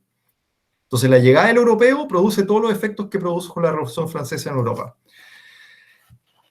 Y eso inmediatamente, claro, o sea, yo creo que cualquier persona que lo leía, claro, decía, oh, qué raro, ¿no? Qué extraño esto. Entonces yo decía, bueno, ¿y qué pasa con esos 300 años? ¿No? ¿Cierto? Los españoles se anticiparon en 300 años, o los historiadores están reproduciendo cosas que no son, o digamos que no se condicen con el desarrollo de la doctrina jurídica, básicamente. O sea, y eso era un poco lo que hacía. Entonces esa parte la resolví bastante rápido, o sea, de cómo presentar el proyecto, cómo presentar el argumento y, digamos, de cómo hacerlo. Entonces la parte que tú me preguntas es la difícil, ¿no? Que ahora lo tengo que hacer. Y ahí lo que propuse fue tomar 6 casos de estudios para abarcar el periodo entre 1500 y 1850. Y tomé México, Goa, España, Cabo Verde, Filipinas y Brasil. Y entonces los 2 primeros casos son el siglo XVI, los 2 segundos el siglo XVII-XVIII, y los 2 últimos son XVIII-XIX. Entonces esa es como la división como cronológica y espacial. Y esto, lo bueno de hacerlo así también es que si uno lo mira no hay estado del arte para esto. Y eso es otra cosa que fue buena para el proyecto, yo creo, porque en el fondo lo que yo tuve que hacer fue construir un estado del arte. Si uno busca textos, está esto de José Vicente Serrao, de Lisboa, que él trabaja con todos estos espacios como del Imperio Portugués, ¿no? Pero fuera de eso, para el mundo hispánico no hay un estado del arte que abarque, digamos, América y Asia, por ejemplo, ¿no? Entonces no hay eso. Y para Portugal lo que había también era fragmentario. O sea, tampoco era un estado del arte que uno dijera la concepción de la propiedad o la concepción de la tierra o de la tenencia, de como quiera llamársele, en el espacio del Imperio Ibérico, del espacio del Imperio Portugués, era así. Lo que uno tenía era básicamente estudios comparativos que decían en Goa era así, en Mozambique era así, en Brasil era así, y así, ¿no? Cabo Verde, en Angola, etc. Y entonces eso fue un poco lo que tuve que hacer también, y que es lo bueno, ¿no? Porque en el fondo, como no hay estado del arte, tampoco hay evaluadores que sean expertos. Entonces, cuando evalúan el proyecto, lo único que pueden mirar es el argumento, o sea, si el argumento les convence o no. Y eso era, no si el material empírico, etc. Entonces, eso fue un poco una de las cosas que yo creo que fue al final positiva, pero también demuestra lo nuevo que es el tipo de investigación, porque no hay estado del arte. Y lo otro es que facilita también el tema de la evaluación, de que en el fondo los evaluadores también tienen que centrarse en lo más general y no tanto en ir así como, se le olvidó aquí o no tiene, o digamos, alguien ya escribió sobre esto, ¿no? Entonces esas cosas fueron las que facilitaron. Ahora, el desafío es claramente lo que tú indicas, ¿no? O sea, es cómo juntar todo esto y cómo abarcar todos estos espacios. Lo que yo propuse es básicamente tomar 3 ejes. Es que hay varios niveles, ¿no? Entonces, un nivel es que son 6 investigadores. Entonces, soy yo más 5 personas más. Cada investigador trabaja un caso. Significa que ellos viajan a archivos, sacan documentos y van produciendo sus propios trabajos sobre los casos particulares. Mi trabajo es doble, porque yo hago un caso y yo hago el macro. O sea, trato de juntar todo el proyecto. Entonces, el proyecto va a producir las tesis doctorales, va a producir artículos específicos sobre Goa, sobre Cabo Verde, etc. En ese sentido es más comparativo. Pero mi idea es construir un libro a partir de esto y tratar de escribir un libro que tenga estos 6 casos más otros también, porque en el fondo trabajo con literatura secundaria también va a ser importante. Y como yo veo el proyecto son 3 ejes. Entonces, el primer eje es, o segundo eje, derecho, que fue con el que partí. Entonces, el derecho es central. Y ahí lo que yo propongo es primero 4 niveles, ¿no? Entonces, el jus commune, derecho patrio, o sea, derecho de la corona, digamos, ¿no? Portugal, España, y ahí aparecen las Mercedes, las Sesmarías, estas instituciones que son como las clásicas de la investigación americana. El tercer nivel es lo que yo llamo derecho vernacular, y esto en América aplica en algunos casos, que México aplica, en Brasil no sé si tanto, pero por ejemplo en Goa también aplica, que sería el derecho islámico, tradiciones brahmínicas, ¿no? Digamos, de experiencias imperiales anteriores. En Filipinas aparece algo de derecho chino, entonces hay cosas que van apareciendo ahí. Y lo último son el derecho que yo llamo como local, y ahí son todo este tipo de cosas que son como autoridades, rituales, toda esta cosa de los ancestros que aparecen, y todo eso que aparecen en general en los documentos, ya como cuestiones que están ahí como establecidas. Entonces ese es el primer eje. El segundo eje es el tema de la reproducción social de esta institución, digamos ¿cómo le llamo? Sí, lo llamo relaciones sociales, que son relaciones de parentesco y familia, comunidades, autoridades y otros tipos digamos, de agencias no humanas también. Entonces ahí aparecen este tipo de estructuras que en el fondo aparecen como entidades donde operan todo esto, donde opera el derecho, por así decirlo. Entonces, y eso es la conexión que hago, ¿no? Que el derecho no funciona sin la sociedad, por así decirlo. Para que tenga eficacia tiene que tener los grupos sociales que lo hagan eficaz, ¿no? Entonces ahí eso es lo que describe esta segunda parte. Y el tercer eje es tiempo. Entonces, cómo estos 2 primeros ejes van cambiando en el tiempo y cómo van cambiando las relaciones entre ellas. Y entonces, de nuevo, volviendo a esta hipótesis que mencionaba con el tema de los documentos, ¿no? del medio documento, la relación entre derecho y relaciones sociales se va cambiando, ¿no? Y esa es un poco la trayectoria que yo creo que se describe. Entonces, es redescribir esta trayectoria que dice la historiografía del derecho, ¿no? Que dicen que vamos de este orden del antiguo régimen a un orden, ¿cierto?, de derechos individuales, ¿cierto?, etcétera. Esto yo creo que se ve reflejado también en estos ejes, ¿no? Que va pasando de que el derecho no puede funcionar sin estas relaciones sociales a un momento donde el derecho la ignora por completo, o sea que son completamente irrelevantes. Entonces, y eso se debiera ver a través del tiempo. Eso es a grandes rasgos. Ahora, si en lo concreto cómo se va a realizar, no sé, porque tú tienes razón, o sea, es un proyecto que es grande y cuando lo presenté, digamos, tenía ganas de hacerlo, pero no pensaba que lo iba a ganar, digamos, ¿no? Es un concurso bien difícil. Pero ahora que lo tengo, ese va a ser, yo creo que el próximo año va a ser lo que me va a romper la cabeza, digamos, tratando de ver cómo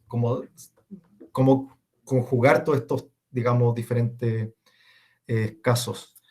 Pero en todo caso, esos son los ejes estructurantes y, digamos, la selección, digamos, de México con Goa, por ejemplo, tenerlo sincrónico y no diacrónico, es por temas de fuentes, por ciertas comparabilidades que tienen los casos, ¿no? Digamos, con estructuras precoloniales que son bien fuertes, ¿no? El caso de México tiene, ¿no? Aztecas, mayas, etcétera, y ahí, digamos, no estudiar todos estos grupos, sino que concentrarnos en casos específicos también de ciertos archivos locales en México. O sea, tampoco va a ser una historia de México, sino que va a ser, ojalá, un estudio de una región de México, donde tengamos buenas fuentes, donde tengamos buenos casos de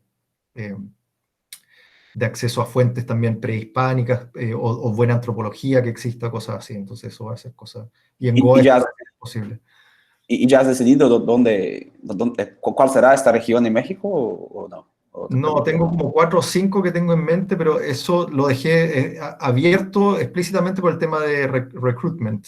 Sí. No sé dónde está la mejor persona para hacer eso. Entonces voy a según el call, ver lo que vuelve. Entonces, en el caso, por ejemplo, que lo que hablamos con Carmen y contigo del caso de Brasil, claro, sería más bien en la zona del norte de Brasil, pero también por temas de recruitment y no tanto por cuestiones, porque en el fondo mi impresión es que da un poco lo mismo, o sea, o sea, en México no tanto así como, o sea, en Brasil tampoco, digamos, da lo mismo completamente, pero tienen que haber ciertas condiciones estructurales de que haya archivos, de que haya ciertas cuestiones, pero en México eso, en general, en la zona central, sur central de México, en Brasil, en la zona costera, ¿no? O sea, son cuestiones que en el fondo uno voy tomando así. Goa, España, estoy pensando Navarra,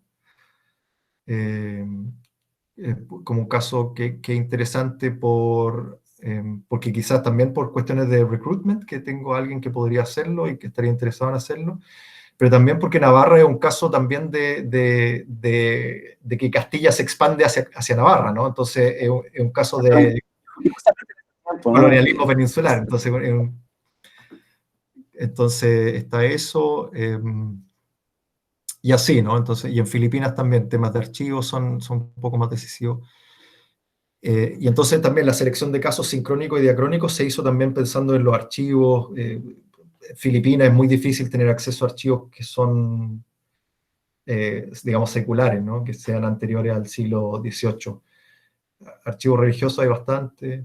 También son opciones trabajar con temas y el tema de fuentes va a ser lo otro, que también lo estoy dejando un poco abierto aún, pero el tipo de documento tiene que ser documentos locales, del tipo que sea, ¿no? Puede ser de parroquias, de iglesias, ¿no? O notariales, litigios, sesmarías, que hablábamos con Carmen también, que podría ser cartas de sesmarías, cosas así, pero que reflejen, que nos den buena lectura de lo que está pasando en el lugar, ¿cierto? Ojalá nombres, ojalá autoridades, ojalá descripciones geográficas del lugar, o sea, ese tipo de documentos, no... Y de ahí todo el trabajo hacia atrás, entonces se parte de los casos, los documentos, y de ahí se va reconstruyendo hacia afuera. Entonces esa es como un poco la metodología. Entonces ahí se va haciendo las conexiones con categorías del ius comune, categorías del derecho patrio, categorías de estos derechos locales más generales, y la reconstrucción como de este tejido social local, que sería como el último nivel. Entonces, pero tratar de ir revelando todos estos niveles, no decir, es que aplicaban la ley de Sesmarías, entonces hacían todo esto, sino que tratar de ir mostrando cómo hay muchos niveles normativos que están conjugándose en el mismo documento, y eso hay que tratar como de separarlos, ¿no? Para poder analizarlos bien. Eso sería a grandes rasgos, y ahora lo que viene va a ser, se firma el próximo año, y yo puse fecha de inicio al 2022, porque tengo bastante comprometido mi próximo año ya, entonces empezar fresco el 2022 con el proyecto y ya darle inicio a eso. Así que eso sería a grandes rasgos el proyecto y cómo lo veo. Pero sí, voy a escribir bastantes cosas sobre esto el próximo año, yo creo, así de tratar de avanzar con algunas publicaciones ya.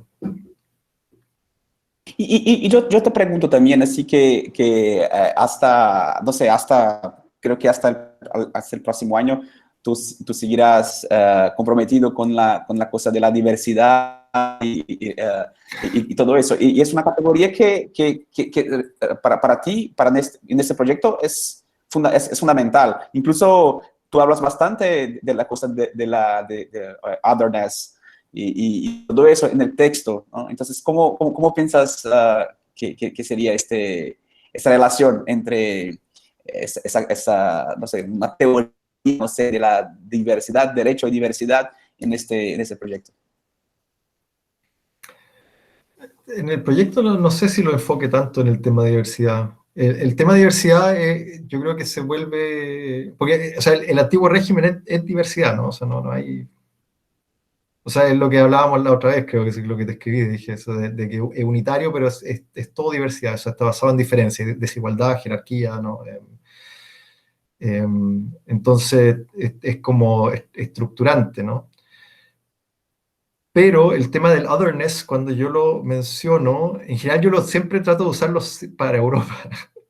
Me gusta esa alteridad europea, digamos, y enfatizar eso. Porque mira, yo soy un chileno que vive en Alemania hace, no sé, ya casi 12 años. Y yo siento la alteridad siempre, ¿cierto? Los alemanes siempre me ven como otros, diferentes, ¿no? Entonces, y eso yo creo que es una de las cosas de los pecados que tiene la Academia Europea, ¿sí? De que yo fui a una conferencia una vez, ¿cierto? Y estábamos hablando, entonces era de una revista alemana de historia social. Entonces, los historiadores alemanes de historia social, ¿cierto? Estos son historiadores y hablan de cosas importantes, ¿no? De la revolución, no sé cuánto, ¿cierto? Y todo evento europeo, porque esa es la historia que es importante. La historia no europea es anecdótica. Y entonces yo en algún momento yo dije así como algo de que no, pero es que en Chile se hace historia así. Y alguien lanzó el comentario así, pero yo no sé cómo se hace historia en Chile, ¿no? Entonces, y yo pensaba así como, bueno, igual que acá, si no es diferente, ¿no? Entonces esa cosa de la alteridad a mí me ataca cuando se trata de europeos o occidentales hablando del otro, ¿no? O sea, pero a mí me gusta hablarla cuando es del europeo, ¿no? Porque y yo creo que por eso la uso en este tipo de textos para señalar el otherness del europeo, ¿no? De que ellos tenían otra forma de ver el mundo que no es la actual, o sea, y nadie en el mundo tiene esa forma de ver el mundo actualmente, ¿no? Pero sostener esa imagen de alteridad para este tipo de investigación yo creo que sería un error, porque lo que yo quiero ver es más bien como la conmensurabilidad que tienen los diferentes casos y los diferentes como sociedades que están interactuando. Entonces, es más bien tratar de ver esta cosa más estructural quizás de cómo van resolviendo estos problemas de formas similares, ¿no? Con otras instituciones con diferentes categorías, pero hay una conmensurabilidad, que no es una cosa así como de una diferencia radical, como en la nuestra con el antiguo régimen, sino una diferencia que es comprensible. Porque ellos entienden que los otros tienen líderes y que esos líderes tienen personas que están debajo, etcétera, ¿no? Entonces, esa cuestión como estructural, yo creo que los europeos y los no europeos la manejaban perfectamente, y por eso funcionaba el tema, ¿no? O sea, por eso podían reconstituir el poder usando jerarquías locales, ¿cierto? Y introduciendo instituciones en paralelo, ¿no? Y yo creo que eso no era complejo para nadie. Entonces, el caso de Goa es súper interesante para ver esas cosas, ¿no? Porque Goa estuvo bajo dominio de un reino, un imperio como hindú. Eso está mal decirlo así, pero es hindú, ¿no? Después bajo un sultanato islámico, y después llegaron los portugueses. Entonces, si uno ve Goa firmaron, ¿cierto?, los forales y dijeron, ok, perfecto, listo. Y la vida siguió funcionando como funcionaba, ¿no? Después llegó la iglesia y otros problemas, ¿cierto? Pero igual siguieron los no cristianos viviendo en Goa y el gobierno tratando de regular eso, ¿no? De que no se les escaparan. Porque sin nada de esos problemas, o sea, si la iglesia hacía mucho ruido en Goa, se iban a la parte islámica o se iban a la parte hindú y listos.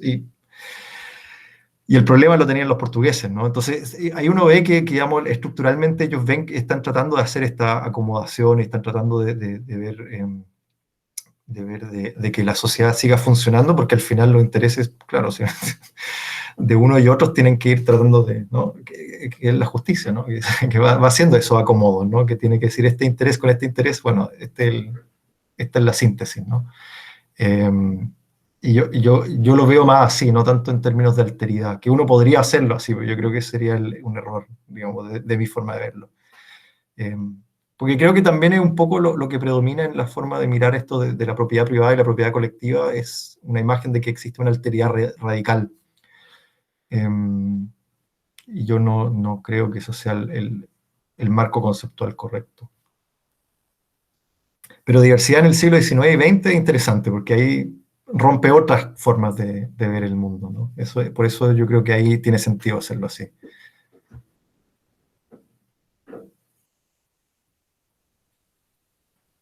E aí, alguém mais tem algum comentário? Quer agregar alguma coisa? Uma pergunta? Levantar algum ponto?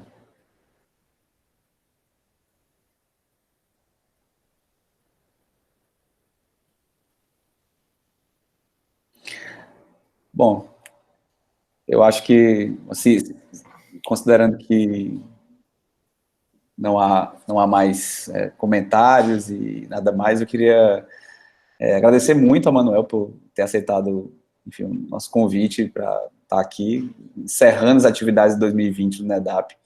Foi um ano difícil, pelos motivos óbvios. Todos nós enfrentamos enormes dificuldades pessoais e profissionais, mas, ao mesmo tempo, eu acho que a gente precisa tirar as lições, enfim, eventualmente até positivas que o ano nos ofereceu, né?